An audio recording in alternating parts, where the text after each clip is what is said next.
curitibanos poliglotas! E aí, tudo bem com vocês? Eu sou a professora Janaína e nós estamos aqui para mais uma aula. Vamos lá então! A nossa aula hoje vai ser sobre cultura e sustentabilidade. Nós vamos falar um pouquinho desse termo, né, sustentabilidade, envolvendo diferentes culturas. Falar um pouquinho da história, do surgimento desse termo e mostrar como ele foi se desenvolvendo ao longo da história nos diferentes locais do mundo. Tudo bem? Então vamos começar.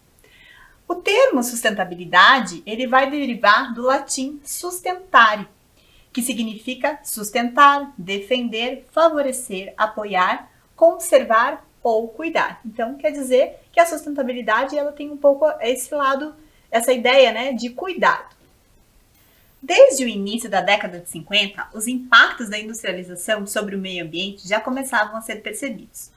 Ou seja, foi nessa época, né, apesar da industrialização já ter o seu processo aí todo desenvolvido, mas foi a partir dessa época que alguns povos começaram a notar as consequências da industrialização, principalmente a questão da poluição, né, poluição das águas, dos rios, e que levavam principalmente a consequência à questão da higiene das cidades e que muitas vezes poderiam até acarretar em algumas doenças. Nesse ponto, eu até coloquei essa imagem justamente para mostrar sobre um evento histórico que aconteceu, que foi o fenômeno do smog, que era a fumaça, né, das indústrias que começaram a atingir as cidades, principalmente a cidade de Londres, na Inglaterra, e por esse fenômeno, muitas pessoas acabaram morrendo. Então, nesse sentido, o que aconteceu? Alguns países se juntaram para uma conferência, para criar uma conferência para discutir essas questões, né? A relação do meio ambiente com o ser humano. Como que estava se dando isso, né? Quais eram as consequências principalmente negativas em relação a esse cuidado, né, do ser humano ao meio ambiente, que poderiam acarretar até na questão de saúde e da vida dos seres humanos. Então, olha lá. A primeira conferência que existiu, então, foi a das Nações Unidas sobre o Meio Ambiente Humano, a United Nations Conference on the Human Environment, que também conhecida como Conferência de Estocolmo, porque ela aconteceu na cidade de Estocolmo. Ela foi a primeira grande reunião de chefes de Estado organizada pelas Nações Unidas, pela ONU, para tratar das questões relacionadas à degradação do meio ambiente. Então, exatamente aquilo que eu tinha falado para vocês, né? O ser humano, os homens, começaram a perceber as consequências, né, que esse processo de industrialização acabava acarretando em relação à questão, principalmente da saúde e do meio ambiente. Ela é considerada um marco nas tentativas de melhorar as relações do homem com o meio ambiente. É o início de uma busca pelo equilíbrio entre o desenvolvimento econômico e a redução da degradação ambiental. É nesse momento que começa-se a pensar um pouquinho nessa relação de equilíbrio, né? Da gente ter algumas ações, os seres humanos terem ações que não comprometam tanto o meio ambiente. E é essa noção que depois foi levar à construção de um conceito que a gente chama de desenvolvimento sustentável, que eu tenho certeza que você já deve ter ouvido falar por aí, né? Muito bem, dando sequência então a esse histórico, nós temos o relatório de Brundtland. Ele é um documento intitulado Nosso Futuro Comum, Our Common Future, e ele foi publicado em 1987. O que esse relatório trouxe, então? Ele indicou que a pobreza dos países do terceiro mundo e o consumismo elevado nos países de primeiro mundo eram as causas fundamentais que impediam um desenvolvimento igualitário e, consequentemente, produziam graves crises ambientais. Ou seja, havia um desequilíbrio, né, entre as pessoas do primeiro mundo, que consumiam muito, gastavam muito, e a pobreza dos países de terceiro mundo, das pessoas que eram consideradas de terceiro mundo. E aí se deu, então, a introdução do conceito de desenvolvimento sustentável. Olha só o que diz o relatório. O desenvolvimento sustentável é o que atende às necessidades atuais sem comprometer a habilidade das futuras gerações de suprir as suas próprias necessidades. Ou seja, o que a gente faz hoje, né, o que a gente gasta hoje dos bens naturais, ou chamados recursos naturais, ela não pode interferir nas próximas gerações, né? No que, por exemplo, os meus filhos ou os meus netos vão ter para consumir, né? Então, eu tenho que fazer isso de uma forma equilibrada. E passados-se 20 anos depois da Conferência de Estocolmo, nós temos a ECO 92, ou a Rio 92. Ela foi a primeira conferência das Nações Unidas sobre o meio ambiente e desenvolvimento. Aí já se inseria, né, o conceito de desenvolvimento sustentável. Realizada no Rio de Janeiro no ano de 1992. A conferência teve desdobramentos importantes do ponto de vista científico, diplomático, político e na área ambiental. Ou seja, foi uma discussão muito ampla, né? Foram várias pessoas que vieram para essa discussão, entre cientistas, pessoas políticos, diplomatas. Então foi uma reunião muito extensa, né? Uma conferência muito extensa. E dessa ECO 92 ou da Rio 92, surgiu-se a Agenda 21. O que era a Agenda 21, então? Ela trata-se de um plano de ação que constituiu a mais abrangente tentativa já realizada de promover um novo padrão de desenvolvimento denominado desenvolvimento sustentável. E por que ela tinha esse nome, né, Agenda 21? Porque todos os compromissos que estavam ali assinados pelos países que participaram, que foram 179 países, né, representantes de 179 países, eles se comprometiam com isso para poder cumprir com essas ações, com esse plano, até o século XXI. Então, a Agenda 21, ela também trabalhou bastante esse conceito, né, do desenvolvimento sustentável, que ele está embasado em 3 dimensões, né? Na dimensão econômica, do meio ambiente e da sociedade. Existem teóricos que acham que esse conceito de desenvolvimento sustentável ele é meio utópico, porque não teria como você ter um equilíbrio entre essas 3 dimensões, né? Mas o ideal seria que nós realmente tivéssemos um equilíbrio entre o uso dos recursos naturais, uma qualidade de vida, né, para a sociedade e uma economia que conseguisse manter essas outras dimensões de maneira equilibrada. Então, vamos ver um pouquinho de cada uma dessas dimensões? Muito bem, então a gente vai falar sobre a dimensão ambiental primeiramente. A gente tem que pensar na limitação desses bens naturais ou dos recursos naturais. Isso quer dizer o quê? Bom, só para diferenciar, né, os ambientalistas eles não se referem aos recursos naturais, eles se referem aos bens naturais, porque o recurso dá uma ideia de que a gente pode gastar isso de maneira sem ter fim, né? E na verdade a gente tem que pensar que esses bens naturais, eles têm um fim, né? Eles são finitos, então uma hora vai acabar. Então a gente sempre tem que pensar que a gente não pode usar de maneira irresponsável, né? Da mesma maneira, a gente tem que aprender a respeitar os ciclos naturais e os fenômenos naturais. Eu vou dar um exemplo, por exemplo, a questão da água, né? Se a gente pensar, nós atualmente estamos vivendo uma crise hídrica no nosso país, né? Nós temos, vocês devem ter percebido aí na casa de vocês, que nós estamos passando por um momento que nós temos que até fazer um rodízio, né? E nesse momento falta água em várias casas. E o que acontece? As famílias têm que se preparar, adequar a sua rotina para poder fazer todas as tarefas domésticas sem ter o fornecimento de água. E isso se deve por quê? Principalmente pela ação do homem em relação ao meio ambiente, né? Uma das causas é o aquecimento global, que faz com que a gente tenha períodos grandes de estiagem, que não chova, né? E aí a gente não consegue ter essa água para utilizar aí nos afazeres do dia a dia, principalmente.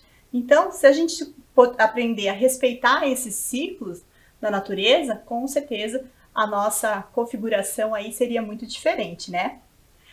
E a gente precisa sempre pensar que tem um futuro pela frente, né? Então a gente tem que pensar num futuro sustentável, que seja equilibrado, para que as próximas gerações também tenham condições de usufruir desses elementos naturais. Então a gente sempre tem que pensar em preservar essas fontes energéticas e os insumos naturais. A próxima dimensão que a gente vai ver é a econômica. Então, nós vamos falar de modelos de crescimento econômico que devem acontecer de maneira ética, justa, mantendo-se harmonia com as outras dimensões, social e ambiental. Ou seja, os modelos econômicos, eles têm que manter esse equilíbrio, né, para que não exista tanta desigualdade, que a desigualdade não seja tão grande, tanto em questões sociais ou ambientais.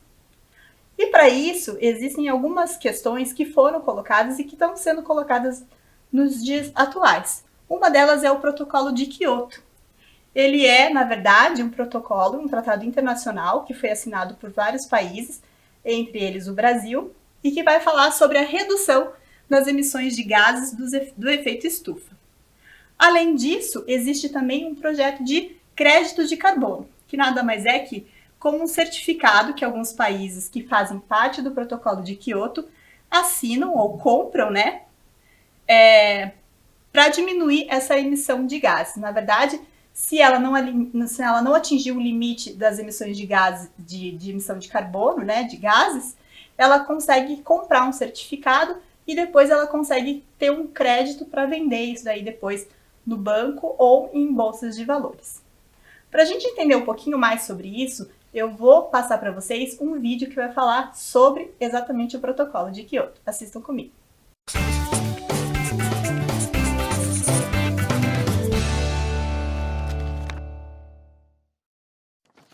Salve, salve galera, beleza? Sejam muito bem-vindos a mais um Quer Que Desenhe? Eu sou o Guilherme Praça, do time de História, e hoje vamos falar sobre o Protocolo de Kyoto. Lembrando que o mapa completo é grátis e está disponível para download também no link na descrição. Agora, vamos começar já com uma pergunta. Você sabe o que é o Protocolo de Kyoto? Não?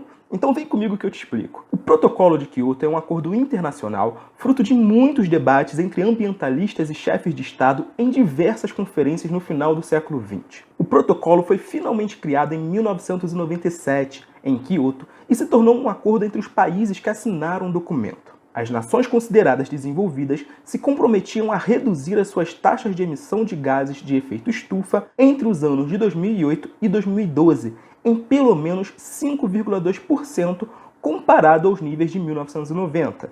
Vale destacar que nem todos tinham os mesmos limites. A União Europeia, por exemplo, comprometeu-se com uma redução de 8% e o Japão com 7%. Já os países considerados em desenvolvimento, como Brasil, China e Índia, não possuíam uma meta fixa. Inclusive, esse foi justamente um dos motivos pelo qual os Estados Unidos se recusaram a ratificar o acordo. O presidente George Bush, na época, não concordava com esse ponto e acreditava que o acordo teria impacto na economia do país. Logo, acabou ficando fora. Outros países também relutaram e demoraram a ratificar. Assim, o Protocolo de Kyoto entrou em vigor em 2005, após completar com a entrada da Rússia a ratificação mínima exigida, que eram de 55 países que juntos produzem 55% das emissões. Mas afinal, por que o Protocolo de Kyoto é tão importante? Ele é importante pois é o primeiro planejamento internacional que visa combater a emissão de poluentes na atmosfera e reduzir os impactos climáticos e ambientais. Desde o final do século XVIII, o processo de revolução industrial que começou na Europa e se espalhou pelo mundo vem ampliando os índices de poluição. Com a criação dos motores a combustão, dos complexos industriais, o aumento dos desmatamentos e com o consumo desenfreado, os seres humanos passaram a interferir ainda mais na natureza, criando em pouco tempo danos que podem ser irreversíveis. O próprio efeito estufa é um deles. O aumento dos gases jogados na atmosfera passou a ser um problema para a humanidade, devido ao aumento brusco da temperatura que pode ter consequências gravíssimas. Alguns dados revelam essas mudanças. Por exemplo, estima-se que a temperatura média do planeta tenha aumentado 0,98 graus Celsius desde o final do século XIX. Nos anos de 2018 e 2019, alguns países chegaram a bater recordes de calor. Outra questão também muito impactante é o derretimento acelerado das geleiras do Ártico. Desde 2000, a extensão de gelo na região vem demonstrando os impactos do aumento da temperatura. É justamente por essas mudanças negativas que o planeta tem passado que o Protocolo de Kyoto é tão importante. Como muitos desses impactos ambientais são irreversíveis, apenas reduzindo as taxas de poluição e de emissão de gases poluentes na atmosfera é que podemos garantir um futuro. Portanto, além de demandar a redução dos gases de efeito estufa, o protocolo também orienta ações que podem auxiliar ainda mais no combate à poluição. Medidas como o uso de fontes renováveis de energia, a proteção do meio ambiente, a valorização de uma agricultura sustentável e redução da poluição causada por meios de transporte podem ser ações muito eficientes. O protocolo também criou mecanismos de flexibilização para auxiliar a redução de emissões sem que isso impactasse na economia dos países. Assim, foram criados 3 mecanismos: o comércio internacional de emissões, o mecanismo de desenvolvimento limpo e a implementação conjunta. Após o fim do Protocolo de Kyoto, novos debates voltaram a questionar as medidas necessárias para combater os problemas climáticos. Apesar dos objetivos do protocolo não terem sido alcançados quantitativamente, ele deixou um importante legado de conscientização ambiental e busca por novas fontes de energia. Atualmente, é o Tratado de Paris quem tenta reforçar essa luta e busca impedir que a temperatura da Terra aumente entre 1,5 e 2 graus Celsius até o final do século. Agora que vocês já sabem o que foi o Protocolo de Kyoto, não esqueça de baixar o mapa mental completo no link da descrição. Peraí, não me deixe ainda não. Já se inscreveram no canal e curtiram o vídeo? Não esqueçam de comentar com suas dúvidas e sugestões para os próximos vídeos. Lembrando que vocês podem assinar o Descomplica e ter acesso a nossos conteúdos completos, monitorias, exercícios e muito mais, com aquele descontaço. O link também está na descrição. Até a próxima, galera. Beijo, tchau!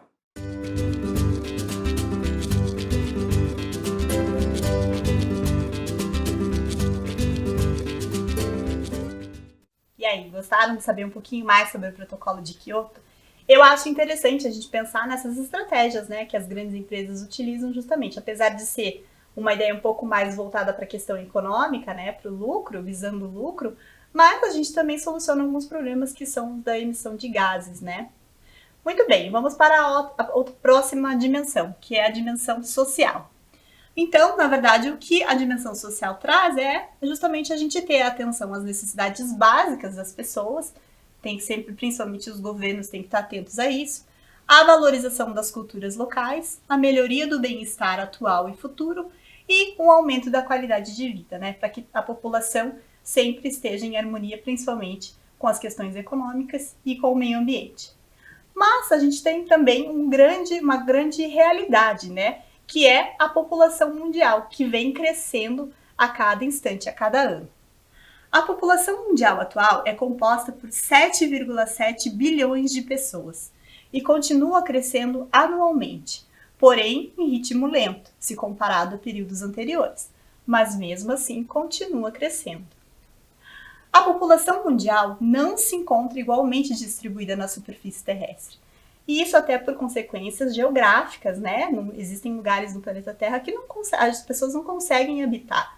E também existem concentrações em locais que têm uma maior quantidade de pessoas. Que é o caso, por exemplo, da Ásia, que ela concentra 59,5% de toda a população mundial. Nesse continente, apenas a China e a Índia, ambos com mais de 1,3 bilhão de habitantes cada, concentram 36,1% do total de pessoas no planeta. Ou seja, aqui no nosso mundo realmente tem gente pra caramba. Então é isso que a gente também tem que pensar, né? Na utilização dos bens naturais, de ter um modelo econômico que seja adequado para todos. Tudo isso tem que estar sempre em equilíbrio. O Brasil é o 6º maior país em população do mundo. E a projeção da ONU é que o mundo atinge um valor de 8,5 bilhões de habitantes em 2030 e 9,7 bilhões em 2050. Ou seja, então tem que ter sim uma programação, né, dos países, dos governos de todos os países, para que isso seja sempre feito em harmonia, né? Esse crescimento econômico, a questão de atender a toda a população, né, numa assistência, né, num padrão de bem-estar social, que todos tenham condições iguais, e que a gente consiga conservar aí o meio ambiente também. Para a gente entender um pouquinho, né, sobre esse crescimento populacional, eu trouxe outro vídeo que vai falar justamente sobre isso. Confere lá comigo.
E aí, gostaram do vídeo?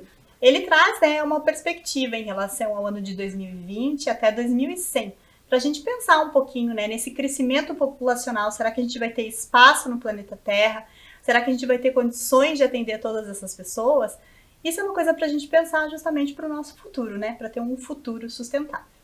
E pensando nisso, a ONU criou também a Agenda para 2030, que contém os Objetivos para o Desenvolvimento Sustentável.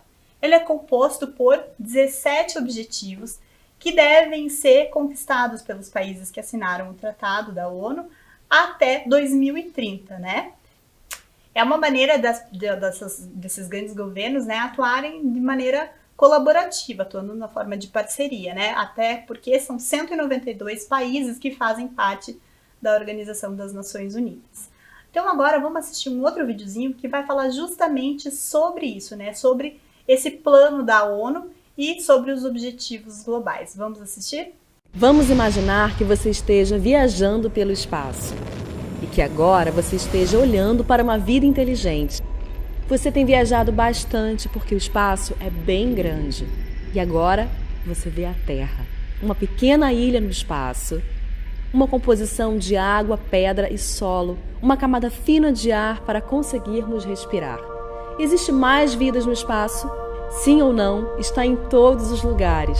Se você pensar, nós precisamos basicamente das mesmas coisas: água fresca, ar limpo e comida saudável. A boa notícia é que a Terra tem tudo isso para todos nós. A má notícia é que nós encontramos alguns problemas no caminho. O primeiro é a mudança climática. O jeito que vivemos na Terra hoje está danificando muitas coisas que precisamos para viver. Os combustíveis que nós queimamos estão contaminando a atmosfera. Nós estamos esgotando nossas fontes de água potável. Tudo isso está mudando o clima. O segundo problema é a desigualdade. Algumas pessoas na Terra têm muito mais do que precisam e a maioria não tem o suficiente. Isso causa pobreza e não é justo. Milhões de pessoas não têm acesso aos remédios que poderiam prevenir doenças. Em alguns lugares, as crianças não entendem o motivo de ir à escola. Em outros, milhões de crianças querem ir à escola. Isso é justo? Com sorte, nós temos um plano. As Nações Unidas anunciaram os Objetivos Globais para o Desenvolvimento Sustentável. São 17 objetivos que protegem o planeta contra a mudança climática e tornam o mundo seguro e mais justo para todos. Nós temos que alcançar essas metas até 2030. A melhor coisa de se ter um plano é que nós podemos checar como estamos indo ao longo do caminho, mostrando as partes em que fomos bem e as partes que devemos melhorar. Até 2030 teremos um longo caminho, então nós temos que encorajar uns aos outros todos os dias. Temos 17 objetivos que trabalham juntos, então há diferentes formas de você ajudar. Você se sentiria diferente sendo menina ou menina em relação à segurança que você sente, aos amigos que tem ou os lugares que você pode ir? E se achássemos uma nova forma de transformar a água em limpa e potável? E se pudéssemos reciclar todo o nosso lixo? O que mais poderíamos mudar? Nós todos vivemos na Terra e nós dependemos da Terra para viver. Nós temos diferentes culturas, nós temos um só planeta e devemos tomar conta disso tudo e uns dos outros e compartilhar o que nós temos de forma igualitária e sustentável. Tudo o que precisamos está bem aqui. Algum dia nós encontraremos vida inteligente em outros planetas. Enquanto isso, vamos ver o quanto de inteligente podemos fazer para todos nós na Terra. Só lembrando. E aí, gostaram desse vídeo também? É interessante a gente pensar nessas iniciativas aí, pensar que o mundo todo está também com um pensamento em comum, que é em prol do meio ambiente, de manter essa relação aí equilibrada. E para a gente pensar um pouquinho, já tem alguns países que têm algumas iniciativas sustentáveis, que são iniciativas que a gente sempre vê por aí. Vocês já devem ter visto falar, das questões ecologicamente corretas, economicamente viável, socialmente justo ou culturalmente diverso. Vamos ver alguns exemplos? Então eu trouxe para vocês aqui, por exemplo, a utilização das ecobags, que são aquelas sacolas que substituem as sacolas plásticas, para a gente evitar ter mais produção de lixo plástico, principalmente pensando na questão dos oceanos. Nós temos também a questão das energias, né? A gente sabe que agora também o nosso país está passando por uma crise de energia e a gente precisa cuidar, né, com os nossos gastos, para evitar gastar tanta coisa que precise de energia. A utilização de reaproveitamento de materiais para a gente fazer objetos em casa.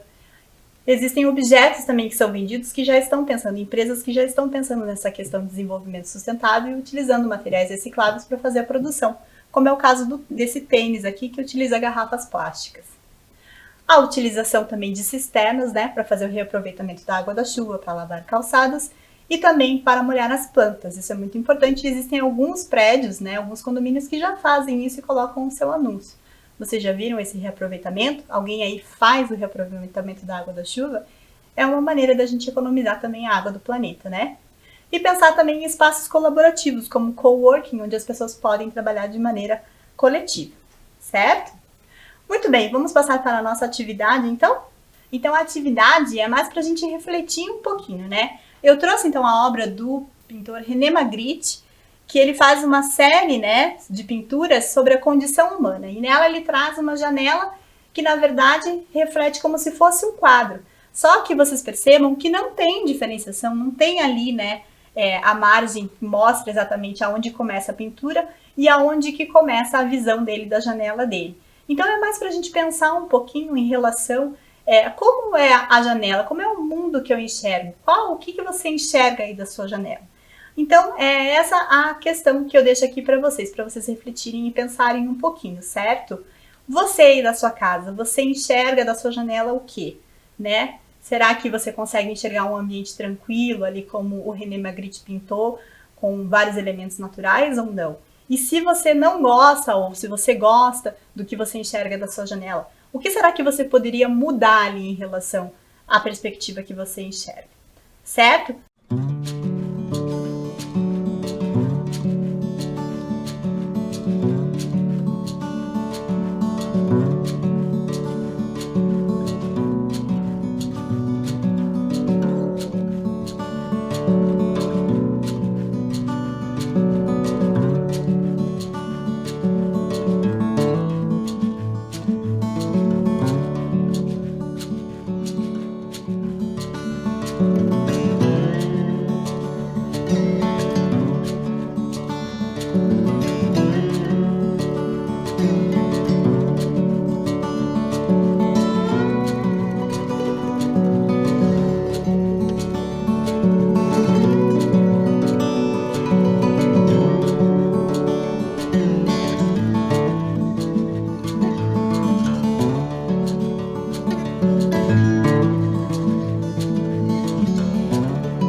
Fiquem então com esse pensamento e eu espero que vocês tenham gostado da aula. Nós já estamos terminando. Eu vejo vocês na próxima aula. Tchau, tchau!